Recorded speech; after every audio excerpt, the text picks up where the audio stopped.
The COVID-19 pandemic has highlighted several issues within public finances and personal incomes in terms of equality. Since the start of the pandemic to what it is now, we've not only seen evidence of economic inequality, we've seen the situation getting worse. However, public services and benefits were able to soften some of the financial impact of the crisis. But as hundreds of thousands of businesses and jobs were lost during this time, top executives of some of Canada's largest companies had an increase in pay by an average of 17%, according to research from the Canadian Centre for Policy Alternatives. This is why the idea of a wealth tax has been called an important step toward addressing these issues. But is a wealth tax a real solution to economic inequality in Canada? Well, joining us now to help us with this is Brendan Caldwell, Director of Caldwell Securities Limited. Brendan, welcome back to Forum Daily. Always good to be here, Nima. This sounds like a good one. Fire away. Yes, definitely. So let's start with this, Brendan. What exactly is a wealth tax? That's a good question.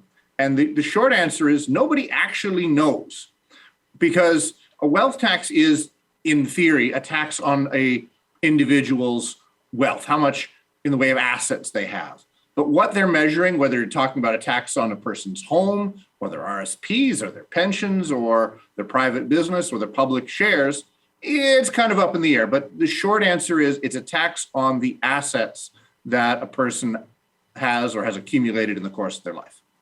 Now, we know some officials are calling a wealth tax a solution to economic inequality in Canada. So how effective would a wealth tax be for Canadians? Well, I don't think it will be effective in the way that people will hope, partly because even the most aggressively taxed nations on earth, in Europe, most of those that had a wealth tax come in have abandoned them. And the United States, while it doesn't have a wealth tax, has its version of it, which is an estate tax, which taxes in a fairly major way people's estates on death. And just seeing those countries where you've tried really hard to force equalization, you've found that the gap only gets wider as the people who have the assets try harder and harder to hang on to them. We've had a different experience than most of those countries in Canada, and my concern would be as we force people with more assets to divest them, they're going to try harder to hang on to them, and that sense of equality, the finances are one thing, the sense of equality, I think will get lost. And one of the ideas floated by politicians is a 1% wealth tax on those who have assets over $20 million. I guess the bigger question would be, is this enough to help fund the public programs that are in need, Brendan? We're talking about childcare, better senior care, funding for clean energy, housing, all of these issues here, Brendan. Well, the obvious answer, Nima, is no, of course it's not going to be enough. It will never be enough. But we've spent in the hundreds of billions of dollars on trying to even out the experience of people as they go through COVID. The wealth tax on the wealthiest will be raising single digit or maybe low double digit billions, which is nothing to sneeze at. But is that enough to cover the hundreds of billions that have been spent? Not likely. And also keep in mind that when they first brought in income tax, which was during another crisis, the First World War, that income tax was only on the very smallest margin of the wealthiest.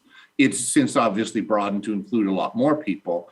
But just because they start with a number doesn't mean that number doesn't get a lot broader. The number of people affected doesn't get broader because, in short answer, it's not going to be enough. All right, Brendan, just over a minute left here, but let's look at all sides of this potential solution. What are the pros of implementing a wealth tax in Canada, and what are the potential downsides of implementing a wealth tax? Well, within a minute, I'm going to answer the question this way. The pros of Canada right now is that the wealthiest people, you can participate in their success. And that we kind of take for granted. But whether it's to name names, the Westonses, the Rogers, the Thompsons, Toby Lutke, who founded Shopify. If you want to participate in their wealth, the best way to do it is own shares in their company. And Canada, you can do that. United States, the same.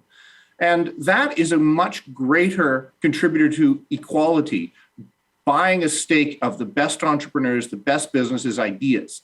It's not the case in every country.